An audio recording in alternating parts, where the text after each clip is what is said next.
That is why we have the best guests on television. Joining me right now, White House Press Secretary, Director of Communications for President Trump and the First Lady, First Lady Melania Trump. Stephanie Grisham is here. Stephanie, it's great to see you this morning. Thanks so much for joining me. Good morning. Good to be here. So a lot of news this morning. What do you think? What's the reaction from President Trump this morning that Michael Bloomberg is trying to get into this race? I haven't spoken to the president about it yet. Hold on to your sodas, America. That's all I can say about that. I can't really talk about elections too much, obviously, because of the Hatch Act. But at the White House, we're not worried about anybody who's going to run against this president. He's got results. He's got great jobs, great markets. So we're not concerned about anybody. Whoever the ultimate candidate will be will lose. I mean, does the president need to change his approach now that another business guy may be coming in, given the fact that maybe Michael Bloomberg will also be focused on jobs, also be focused on the economy? And we haven't heard a lot of that from the people so far on the Democratic side on that stage. I would say the president won't need to change his approach no matter who the candidate is. We've had great jobs reports. Our markets are doing fine. African-American unemployment is at an all-time low. Women are doing great in this economy. The president's got results. He's going to continue to deliver those results. So, again, no matter who the candidate is, he doesn't need to change his approach, and actually he shouldn't. Stephanie, what's the deal on the China trade story? I know the president has simply changed the conversation when it comes to China. I mean, no one has done that before, and these trade negotiations seem to be a little up in the air. Beijing said yesterday that the U.S. and China agreed to postpone tariff increases in a phase one deal, but President Trump's senior trade advisor, Peter Navarro, told Lou Dobbs last night there is no agreement yet. Listen to this. There is no agreement at this time to remove any of the existing tariffs as a condition of the phase one deal, and the only person who can make that decision is President Donald J. Trump, and it's as simple as that. But Stephanie, this morning in a new interview, Navarro is saying that the U.S. is willing to put off the December 15th tariff increases. So how important is a deal with China? We know what China wants. They want all these tariffs off the table, and we still haven't gotten a commitment from them to stop stealing our intellectual property. And I know that's important to the president. It is. I'll tell you what, this country is lucky to have the best negotiator at the helm. So I'm not going to get ahead of talks with China. We're very optimistic for some kind of a deal, and I imagine if we reach one, then some tariffs could be lifted.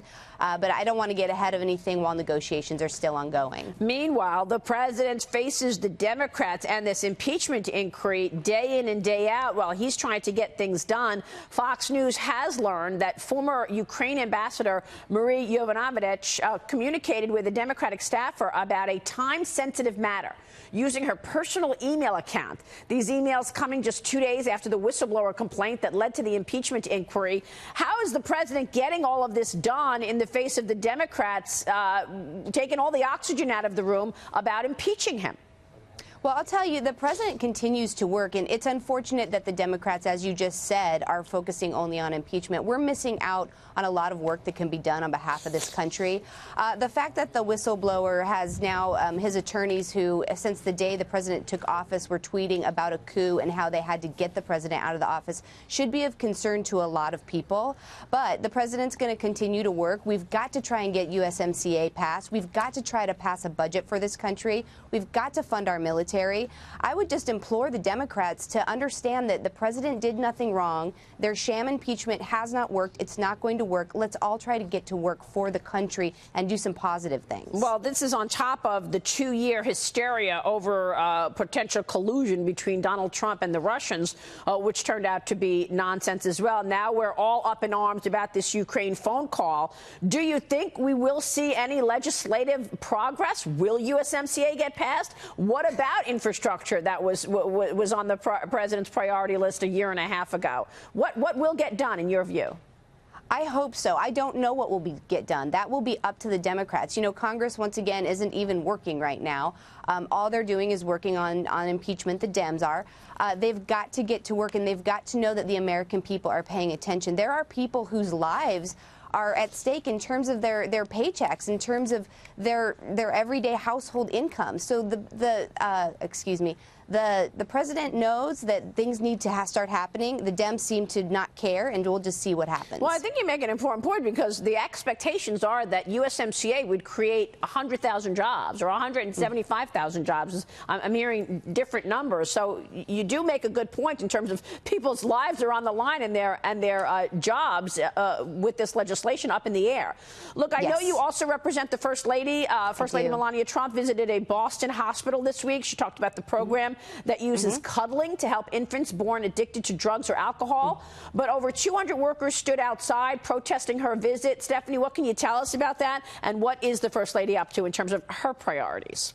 Well, I don't even care to honestly talk about the 200 protesters. It was 200 employees out of 6,000. I don't understand how you can possibly protest what she is doing when it comes to taking care of children in this country and around the world. She visited Boston Medical Center to understand and get a better understanding of the programs that they have for children who are born addicted to drugs, and for a lot of the programs that they offer to those children and their mothers and families. This is something she continues to do. She continues to go across the country, shining a spotlight on programs to help children and the opioids crisis. The protesters were small, and it was kind of disappointing, to be honest, because she's doing really good things, and that should never be protested. I am just struck by the fact that the First Lady has focused on things like Be Best, children, as you see at the hospital this week, and yet the media refuses to give her any credit.